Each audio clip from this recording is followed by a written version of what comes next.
Hi everyone, from me, Brent Graham of Good for the Game for the final time in the Tour de France 2025. It's the stage 21 betting preview. We're back to the Champs-Elysees, but it's not a straightforward sprint this year. We'll get more into that later on. If you are only finding our channel late, hit the subscribe button and the bell to join us in 2026. Right, stage 20, it couldn't have gone much better for us, could it? Caden Groves, 99 to 1 at Bet Exchange. He delivered with an absolutely brilliant ride. This was always going to be a stage from the breakaway and was always going to be an attritional stage. It certainly was a hectic start. I was a bit worried when Groves was my only rider who made it into the break, but he looked very attentive all day, looked good on the climbs.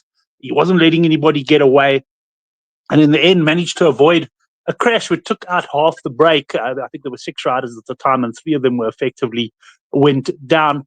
And then he managed to take his two. Well, he managed to go solo with 16 kilometers to go, and the other guys were looking at each other, and he was gone, and he rode very, very strongly to the end.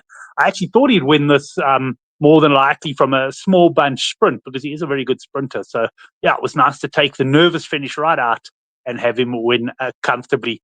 Certainly some very exciting racing. It was interesting to see Wellens and Jorgensen sort of dropping back together at one point, almost like they were, I don't know, watching each other, and then suddenly realizing they were missing the boat and had to try and work to catch up, which they failed to do.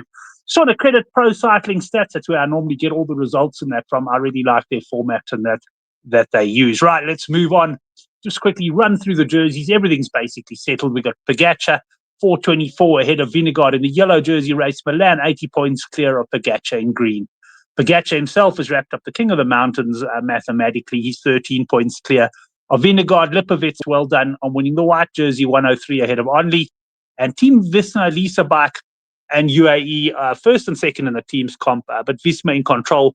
Ever since Almeida really got injured, they shortened in the betting, and it was not a classification I paid much attention to, which is a bit of a disappointment because I usually do enjoy the team classification and trying to find some value there. Right, onto the stage, 132.3 kilometers, finishing in at the Champs-Elysees again. But look at this, we got passing of this Cat 4 climb. I'm not even going to try and pronounce it, but it's 1.1 kilometers at 5.9%, used in the Olympics.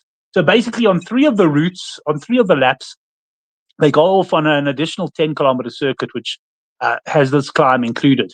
Now, it is also a cobbled climb. It's quite a bit narrower than they usually race on the Champs-Elysees. So, yeah, it's going to be very, very interesting. You've got 160 riders piling into this thing probably the first time around. And I think the field is going to whittle down. And ultimately, the final sort of summit of this is 6 kilometers from the end. So it can very much have a big say in who wins this race. Let's go back to the start. I imagine we're going to get champagne and photographs early on.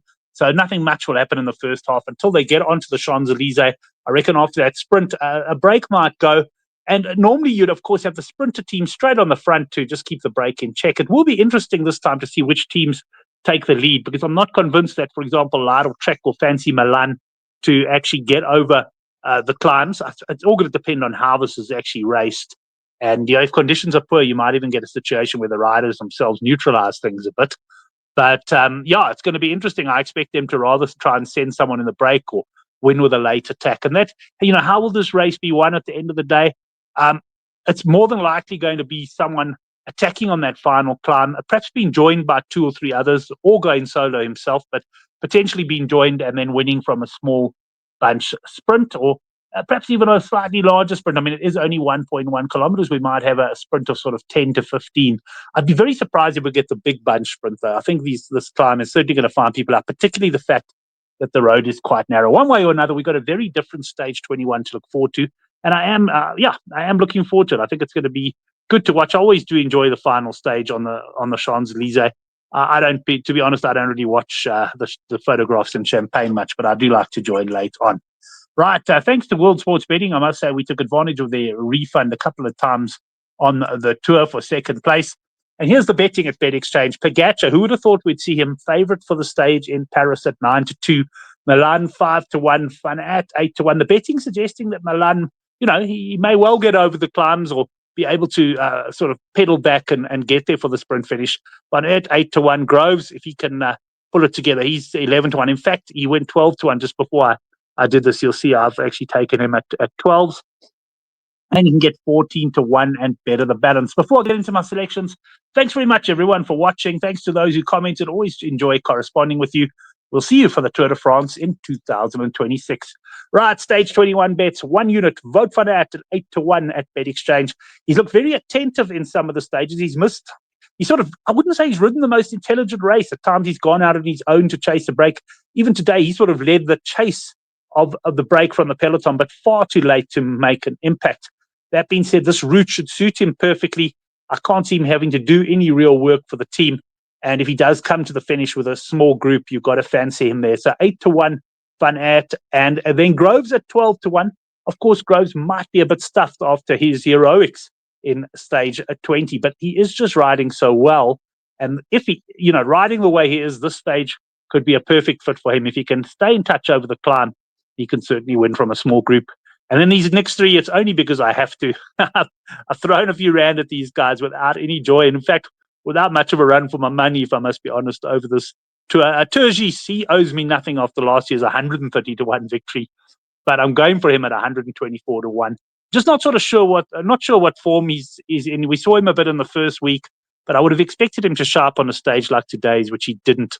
But he is well suited to this course. He can climb and he can win a small bunch sprint as well. Aramburu, exactly the same. Also hasn't really shown up too much. He's 80 to 1. Bookmaker showing him a bit of respect there.